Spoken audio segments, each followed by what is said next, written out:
नमस्कार विद्यार्थी मित्रांनो, आजच्या या व्हिडिओमध्ये आपण अपूर्णांक या घटकांतर्गत सममूल्य अपूर्णांक, पूर्णांकयुक्त अपूर्णांक, अंशाधिक अपूर्णांक या बाबींचा अभ्यास करणार आहोत. पाहूया सुरुवातीला छेदाधिक अपूर्णांक, अंशाधिक अपूर्णांक म्हणजे काय. तर त्यामध्ये छेदाधिक अपूर्णांक किंवा प्रॉपर फ्रॅक्शन्स काय असतात, तर ज्या अपूर्णांकांचा छेद अधिक असतो अंशापेक्षा, म्हणजे हा जर न्यूमरेटर आहे आणि हा डिनॉमिनेटर आहे तर हा जास्त असायला पाहिजे, त्याला आपण म्हणणार आहोत प्रॉपर फ्रॅक्शन. ज्याचा डिनॉमिनेटर प्लस असेल न्यूमरेटर पेक्षा. तर पाहूया उदाहरण. या ठिकाणी जर 7 आहे तर आपण या ठिकाणी 7 पेक्षा मोठाच घ्यावा लागेल, म्हणजे 8 घेतला तरी चालेल. तर हा झाला छेदाधिक अपूर्णांक किंवा याला आपण प्रॉपर फ्रॅक्शन म्हणतो. आपण एखादं अजून उदाहरण घेऊया. 13 आपण खाली काय घेऊ शकतो हे लक्षात घ्या, कारण प्रश्न विचारला जातो की याला जर छेदाधिक अपूर्णांक बनवायचा असेल तर आपण खाली 13 पण नाही घेऊ शकत, तर घ्यावं लागेल 14 किंवा 14 पेक्षा मोठा कोणताही चालेल, पण लहान चालणार नाही. कारण आपल्याला छेदाधिक किंवा प्रॉपर फ्रॅक्शन तयार करायचा असतो, त्यावेळेस आपल्याला अंशापेक्षा छेद किंवा न्यूमरेटर पेक्षा डिनॉमिनेटर जो आहे तो प्लस ठेवावा लागेल, जास्त ठेवावा लागेल.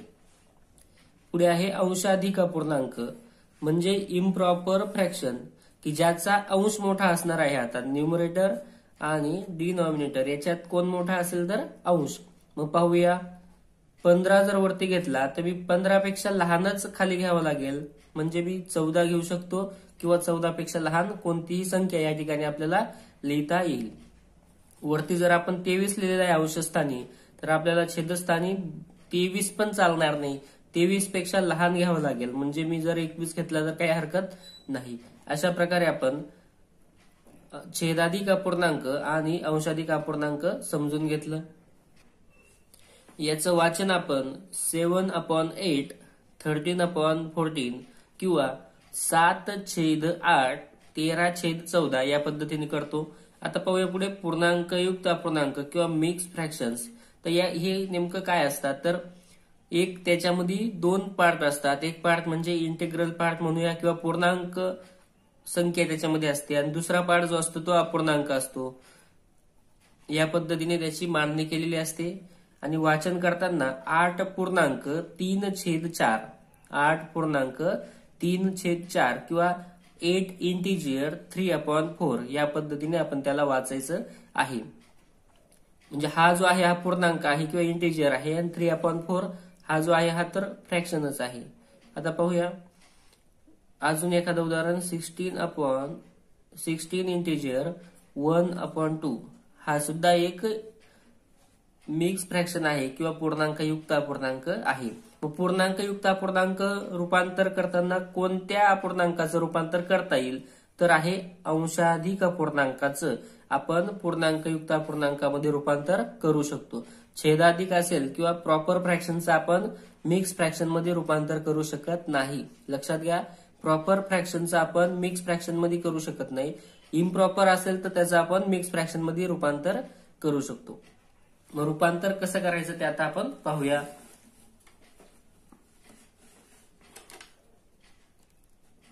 सर्वप्रथम पूर्णांकयुक्त अपूर्णांकाचे अंशाधिक अपूर्णांकामध्ये आपण रूपांतर करूया. To convert a mix fraction into an improper fraction. आपल्याला आता मी या ठिकाणी मिक्स फ्रॅक्शन लिहून घेतो, त्याचं आपण काय करूया, अंशाधिक अपूर्णांक किंवा इम्प्रॉपर फ्रॅक्शन मध्ये त्याचं आपण रूपांतर करूया. मी या ठिकाणी लिहितो 4 इंटिजर 3/5. आता याचं रूपांतर करायचं आहे आपल्याला अंशाधिक अपूर्णांक किंवा इम्प्रॉपर फ्रॅक्शन मध्ये. तर काय करावं लागेल, तर सर्वप्रथम या दोघांचा गुणाकार करायचा आहे. खाली जो इंटिजर आहे तो आणि आपला जो डिनॉमिनेटर आहे या दोघांचा आपल्याला करायचं आहे मल्टिप्लिकेशन, आणि त्यानंतर जो मल्टिप्लिकेशन येईल त्याच्यामध्ये हा वरचा 3 जो आहे तो प्लस करायचा आहे. मी जी क्रिया करतोय ती इथे लिहून घेतो. म्हणजे काय करतोय मी 5x4, 5x4, आणि त्याच्यामध्ये प्लस करायचा आहे जो वरती आहे तो वरचा, आणि नंतर छेदस्थानी किंवा डिनॉमिनेटर प्लेसला जो दिलेला आहे तोच राईट डाऊन करून घ्यायचा आहे. म्हणजे 5 आहे तर इकडेही 5. मग पुढे काय होईल पाहूया. 5 चौक 20 आणि अधिक 3 म्हणजे 23. थोडक्यात 23/5 हा झाला त्याचा इम्प्रॉपर फ्रॅक्शन. याची आणि याची व्हॅल्यू सेम आहे, फक्त हा आपण जो लिहिला आहे हा आहे मिक्स फ्रॅक्शनच्या रूपामध्ये आणि हा आहे इम्प्रॉपर फ्रॅक्शन किंवा अंशाधिक अपूर्णांकाच्या रूपामध्ये. अजून एखादं उदाहरण घेऊया. 3.1/4.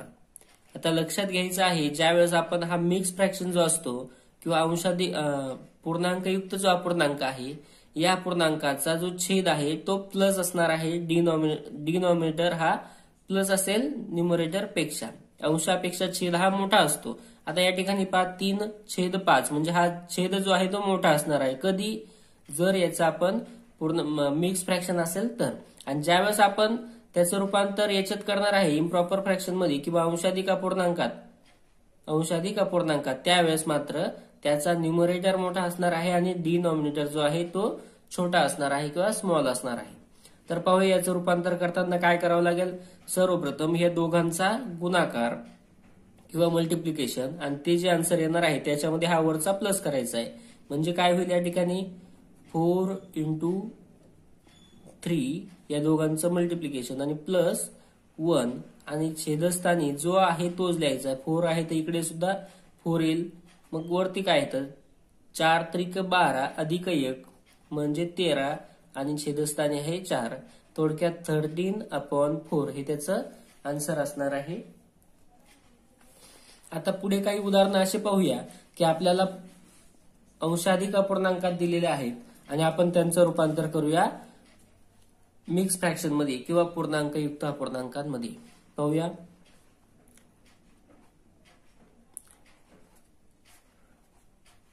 (13/5) हे मी उदाहरण लिहून घेतलं. आता याचं मला रूपांतर करायचंय तर मी काय करेल. सर्वप्रथम ज्यांना असा उभ्या पद्धतीने भाग देता येईल त्यांनी तसा देऊया. ज्यांना लक्षात नाहीये त्यांनी काय करा. पहा, हा जो वरचा 13 आहे याला मी काय करतो आता 5 ने डिवाइड करतोय. तर 5×2=10 उरले खाली 3. रिमाइंडर आहे आपला 3. हा आहे कोशंट म्हणजे भागाकार. आता कोशंट आणि रिमाइंडर यांचा या ठिकाणी आपल्याला यूज करायचा आहे. तर काय होईल बघा.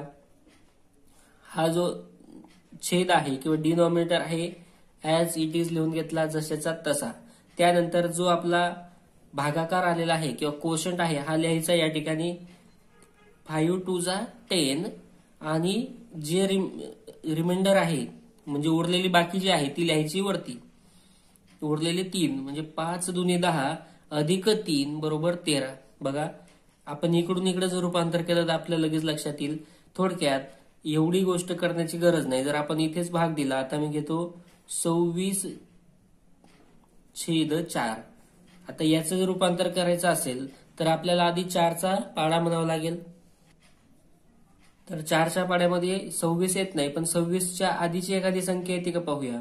हा 4 तर आधी लिहून घ्यावा लागेल आपल्याला. छेद आहे तसाच लिहून घेतला.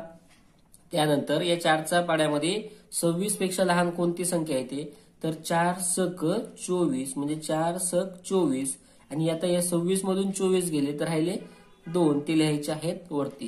म्हणजे 6.2/4 किंवा 6 इंटिजर 2/4 हे त्याचं उत्तर असणार आहे. आता याला जर अजून तुम्ही पुढे जाऊन असंही लिहू शकता. हा 6 आहे तसाच आणि याला जर भाग जात असेल तर आपण देऊ शकतो. म्हणजे 2×1=2 आणि 2×2=4 हे सुद्धा त्याचंच रूपांतर आहे. 1, 2 आणि 3 तिघांची जी किंमत आहे ती सारखीच आहे, बदललेली नाही. लक्षात घ्या. आता यावर आधारित काही प्रश्न आपण सोडून घेऊया. सर्वप्रथम बघा. Which of the following pair of conversions of fractions is correct. पुढील पैकी कोणती जोडी जी आहे ती बरोबर आहे. मग आता हे शोधण्यासाठी आपल्याला त्यांचं एकमेकात रूपांतर करून पाहूया. याचं जर आपण केलं तर येईल 5×2 म्हणजेच 5×10 आणि त्याच्यात वरती आपण प्लस करतो. म्हणजे हा येतो 5×10 आणि 3 13/5 आणि इकडे जर त्यांनी 23/5 दिलाय म्हणजे ही जी जोडी आहे ही बरोबर नाही. हे दोघं समान असू शकत नाहीत. 13/5 आणि 23/5 हे दोघंही सेम नाही, याने दिले सेम, म्हणून ही जोडी जी आहे ती चुकीची आहे. दुसरी जोडी पाहूया. 5 3 15 आणि प्लस वरती 4 म्हणजे 19/5. पुन्हा एकदा लक्षात घ्या. 5 3 15 अधिक 4 19 आणि छेद 5 आणि इकडे सुद्धा त्यांनी दिलेलं आहे आपल्याला 19/5. याचा अर्थ हे दोघं सारखे आहेत आणि त्यांनी जे दिलेलं आहे ते बरोबर आहे. आपल्याला बरोबर जोडी शोधायची होती, ती आपल्याला मिळालेली आहे. परंतु आपण या बाकीच्या 2 जोड्यांबद्दलही पाहूया, त्या चुकीच्या आहेत की बरोबर आहेत. तर 7 1 7 आणि त्याच्यामध्ये वरचे टाकायचे आहेत, म्हणजे यांचा दोघांचा गुणाकार जो येईल त्याच्यामध्ये वरचे मिळवायचे. 7 1 7 अधिक 5 12/7 आणि इकडे आहे 13/7. दोघंही सारखे नाही, म्हणजे ही जी जोडी आहे ही चुकीची आहे. इकडे पाहूया. 5 आणि 2 यांचा गुणाकार म्हणजे 5 2 10 प्लस 4 14/5 आणि इकडे आहे 24/5. आता या दोघांचंही पाहिलं तर आपण हे सेम नाहीत, इक्वल नाहीत, म्हणजे ही सुद्धा जी जोडी आहे ती चुकीची आहे किंवा करेक्ट नाही. आपल्याला करेक्ट जोडी शोधायची होती, ती आहे सेकंड जी जोडी आहे ती होती करेक्ट.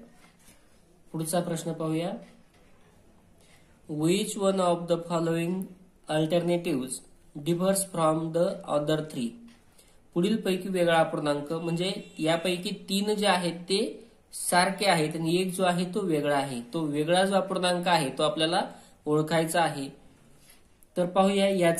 याचं रूपांतर किंवा याचं निरीक्षण जर आपण केलं तर याचा जो आहे अंश आणि याला आपण म्हणतो छेद. अंश मोठा आहे. आपण जर निरीक्षण केलं तर याचा जो न्यूमरेटर आहे तो आणि हा डिनॉमिनेटर, तर यापैकी कोण मोठा आहे? न्यूमरेटर मोठा आहे, म्हणजे याला आपण इम्प्रॉपर फ्रॅक्शन म्हणतो. नंतर याचं निरीक्षण केलं तर याचं सुद्धा अंश मोठा आहे किंवा न्यूमरेटर जो आहे तो ग्रेटर आहे, म्हणजे हा सुद्धा काय आहे? इम्प्रॉपर फ्रॅक्शन आहे. यामध्ये सुद्धा अंश मोठा आहे किंवा न्यूमरेटर मोठा आहे, म्हणजेच हा सुद्धा इम्प्रॉपर फ्रॅक्शन आहे. परंतु हा जो आहे याचा जो आहे तो छेद मोठा आहे. छेद मोठा आहे किंवा ज्याचा डिनॉमिनेटर जो आहे तो ग्रेटर आहे आणि न्यूमरेटर जो आहे तो स्मॉल आहे, म्हणून हा याच्यापैकी वेगळा अपूर्णांक आहे. पुन्हा एकदा लक्षात घ्या. वेगळं पण काय आहे त्याचं? इतर जे अपूर्णांक आहेत ते अंशाधिक आहेत आणि हा एक अपूर्णांक जो आहे हा छेदाधिक आहे किंवा हे इतर जे आहेत हे इम्प्रॉपर आहेत आणि हा जो आहे हा प्रॉपर फ्रॅक्शन आहे, म्हणून हा यापैकी वेगळा आहे. पुढचा प्रश्न पाहूया. Which smallest of the given numbers should be added to the denominator of the fraction 21/4 to make it a proper fraction? 21/4 च्या छेदामध्ये कोणती लहानात लहान संख्या मिळवावी म्हणजे छेदाधिक अपूर्णांक तयार होईल. आता याला आपल्याला काय बनवायचं आहे? तर प्रॉपर फ्रॅक्शन बनवायचं आहे. प्रॉपर फ्रॅक्शन तयार होण्यासाठी याचा जो छेद आहे हा कसा असावा लागेल? मोठा. आता काय आहे तो? 21/4. मग मी छेदामध्ये काय मिळवावा? मी जर छेदामध्ये 16 घेतला, आता लक्षात घ्या त्यांनी आपल्याला काय सांगितलेलं आहे? छेदामध्ये लहानात लहान कोणती संख्या मिळवावी, म्हणजे या ठिकाणी जे विचारलेलं आहे स्मॉलेस्ट नंबर कोणता मिळवावा असं सांगितलंय. तर आपण जी सुरुवात आहे ती ऑप्शन पैकी स्मॉलेस्ट नंबर टाकून पाहूया. तो आहे 16. तर हा 16 जर मी प्लस केला तर खाली किती येणार आहे? 20 आणि वरती असणार आहे 21. मग हा तरी देखील प्रॉपर फ्रॅक्शन झालेला नाही, हा इम्प्रॉपर आहे किंवा अंशाधिकच आहे. आपल्याला त्याला करायचं आहे छेदाधिक, म्हणून मी 16 टाकू शकत नाही. आपण जर 17 टाकले तर काय होईल? वरती तर 21 आहे आणि खाली होईल 17+4 म्हणजे 21. 21/21 हा सुद्धा छेदाधिक अपूर्णांक झालेला नाही किंवा प्रॉपर फ्रॅक्शन झालेला नाही, म्हणजे हा सुद्धा ऑप्शन चुकीचा आहे. हे पहिले 2 ऑप्शन चुकीचे आहेत. आता पाहूया राहिलेले 2 ऑप्शन. मी जर 18 प्लस केला या 4 मध्ये तर तो होणार आहे 18 + 4 22. हा 21 आणि खाली येईल 22, म्हणजे आता हा जो आहे हा छेदाधिक अपूर्णांक झालेला आहे किंवा प्रॉपर फ्रॅक्शन झालेला आहे. मग मी 18 उत्तर लिहू शकतो. पण अजून दुसरा जो पर्याय तो पण चेक करून घ्या, कारण 19 टाकल्यावर सुद्धा तो होणार आहे 23. मग हा सुद्धा छेदाधिक अपूर्णांक झालेला आहे. मग आपण या दोघांपैकी कोणतं उत्तर लिहायचं, तर आपल्याला विचारलेलं आहे विच स्मॉलेस्ट ऑफ, म्हणून आपण लिहिणार आहे लहान. त्यापैकी लहान कोणता अंक मिळवायचा आहे, तर 18 आपल्याला प्लस करायचा आहे, म्हणजे आपल्याला प्रॉपर फ्रॅक्शन मिळणार आहे किंवा छेदाधिक अपूर्णांक मिळेल. दोघंही आपले उत्तर असू शकतात, परंतु या ठिकाणी स्मॉलेस्ट किंवा लहानात लहान सांगितलेलं असल्याने आपण 18 हे उत्तर लिहिणार आहोत, 19 नाही. Which one of the following numbers should be added to the numerator of fractions 5/13 to make it an improper fraction? आता वरच्या प्रश्नामध्ये आपल्याला प्रॉपर बनवायचा होता, या प्रश्नामध्ये आपल्याला इम्प्रॉपर बनवायचा आहे. म्हणजेच याचा जो अंश असणार आहे हा आपल्याला मोठा दाखवायचा आहे आणि जो छेद आहे तो आपला जो आहे तो लहान असणार आहे. दिलेली संख्या आहे, आपल्याला दिलेला अपूर्णांक आहे 5/13 आणि या ठिकाणी सुद्धा आपल्याला सांगितलेलं आहे की कोणती संख्या मिळवावी. पाहूया, मी जर यामध्ये 6 मिळवला, पहिला ऑप्शन आहे 6, 5 अधिक 6 तर काय होईल 11/13. दुसरं पाहूया, मी जर 5 मध्ये 7 मिळवला तर 7 अधिक 5 12, 12/13. 8 अधिक 5 13, 13/13 आणि जर 9 मिळवला तर होईल 14/13. या ठिकाणी सांगितलेलं काय व्यवस्थित लक्षात घ्या, फक्त अंशामध्ये सांगितलेले, छेदामध्ये मिळवणार नाहीत आपण. म्हणून मी लिहू शकतो 6 जर मिळवला तर 6 मिळवला तर 11/13. आता हा जो आहे याचा छेद मोठा आहे, म्हणजे हा आहे प्रॉपर फ्रॅक्शन. आपल्याला काय विचारलेलं आहे, इम्प्रॉपर फ्रॅक्शन किंवा अंशाधिक तयार करायचा, याचा अंश अधिक नाही, म्हणजे 6 आपण मिळवू शकत नाही. या ठिकाणी सुद्धा तीच गंमत आहे की छेद मोठा आहे, अंश नाही, म्हणून हा पर्याय सुद्धा आपण लिहू शकत नाही. 13/13 हा सुद्धा अंशाधिक अपूर्णांक नाही किंवा इम्प्रॉपर फ्रॅक्शन नाही. या ठिकाणी 9 मिळवल्यानंतर आपल्याला जो अपूर्णांक मिळतोय हा अंशाधिक अपूर्णांक आहे, म्हणून आपल्याला पर्याय लिहावा लागेल, पर्याय क्रमांक 4 किंवा ऑप्शन 4 आपलं आन्सर असणार आहे. How is the improper fraction 13/5 return as a mix fraction? 13/5 किंवा 13/5 हा अपूर्णांक पूर्णांकयुक्त अपूर्णांकात कसा लिहिला जाईल? आता आपण लिहून घेऊ, कसा लिहिला जाईल पेक्षा याचंच रूपांतर करून घेऊ, म्हणजे आपल्याला कळेल कसा लिहिला जाईल. तर 13/5 याचं आपल्याला रूपांतर करायचं आहे पूर्णांकयुक्त अपूर्णांकामध्ये. तर याचा जो छेद आहे तो समान असणार आहे, म्हणजे पर्याय क्रमांक 1 आणि 2 हे डिलीट झाले, कारण या ठिकाणी छेद वेगळा आहे. आपण अंशाधिक अपूर्णांकाचं पूर्णांकयुक्त अपूर्णांकात रूपांतर ज्यावेळेस करतो त्यावेळेस त्याचा छेद तोच राहतो, म्हणून हे दोघं पर्याय तर कट झाले. पाहूया पुढे अजून, छेद तोच लिहून घ्यायचा आहे, नंतर या छेदाने अंशाला भाग द्यायचा आहे. तर 5 दुने 10, जिथपर्यंत भाग जाईल ती संख्या इथे लिहायची आहे. 5 दुने 10 आणि उरले किती तर 3, ते लिहायचे आहेत वरती, म्हणजे 2.3/5 किंवा 2 इंटिजर 3/5 हे त्याचा आन्सर असणार आहे आणि तो आहे पर्याय क्रमांक 4 किंवा ऑप्शन 4 मध्ये. Which of the following mixed fraction is not proper? पुढील पैकी कोणता पूर्णांक युक्त अपूर्णांक योग्य नाही? आता योग्य असण्यासाठी एक गोष्ट लक्षात घ्या की जो पूर्णांकयुक्त अपूर्णांक असतो त्याचा जो छेद आहे हा मोठा असणार आहे, अंश लहान असेल.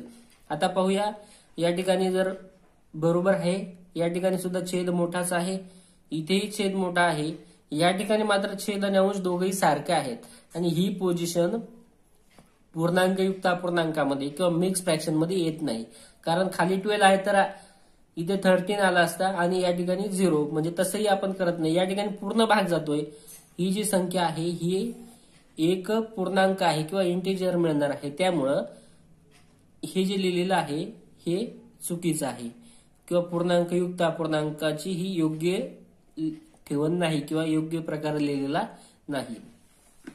पुन्हा एकदा लक्षात घ्या, जो पूर्णांकयुक्त अपूर्णांक असतो किंवा मिक्स फ्रॅक्शन असतो त्याचा डिनॉमिनेटर हा ग्रेटर असणार आहे न्यूमरेटर पेक्षा. तर मग या ठिकाणी दोघं सेम आहेत, म्हणून हा जो ऑप्शन आहे हा चुकीचा आहे किंवा इनकरेक्ट आहे. पुढे आणखी काही उदाहरणं लिहिलेली आहेत तेही आपण पाहूया. What is the fraction equal to 3/4 and denominator is 20. याच्याशी असलेला इक्वल किंवा सममूल्य आपल्याला आता फ्रॅक्शन शोधायचं आहे. 3/4 शी असलेला सममूल्य फ्रॅक्शन शोधायचा आहे की ज्याचा डिनॉमिनेटर जो आहे तो यायला पाहिजे आहे 20. मग मी तो लिहून घेतो पुढे की त्याचा डिनॉमिनेटर किती असणार आहे 20. मग 20 येण्यासाठी मला या 4 ला कितीने मल्टिप्लाय करावं लागेल पाहूया. 4 ला मी जर का 5 ने मल्टिप्लाय केलं तर माझा येणार आहे 20. मग मी जर खाली 4 ला मल्टिप्लाय केलं तर याचा अर्थ मी वरती सुद्धा खाली जर मी 5 ने मल्टिप्लाय केलंय तर वरती सुद्धा मला 5 नेच मल्टिप्लाय करावं लागेल. म्हणजे 3 5 15 हा झाला त्याचा 20 डिनॉमिनेटर असलेला इक्विव्हॅलंट फ्रॅक्शन किंवा 20 छेद असलेला सममूल्य अपूर्णांक. पुन्हा एकदा लक्षात घ्या, आपल्याला जो अंश किंवा छेद सांगितलेला असेल तो समोर लिहून घेणे आणि त्यानंतर या संख्येला कोणत्या संख्येने गुणू म्हणजे आपल्याला 20 मिळणार आहे. तर आपण पाहिलं 5 ने. मग जर 5 ने गुणल्यावर मिळणार असेल तर आपण अंशाला पण 5 नेच गुणायला पाहिजे. छेदाला ज्या संख्येने गुणलं त्याच संख्येने अंशाला गुणलं तर आपल्याला वरची संख्याही मिळाली, म्हणजेच तो पूर्ण अपूर्णांक आपल्याला माहिती झाला.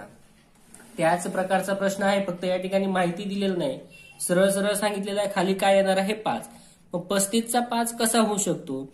तर मी आधी 21/35 लिहितो.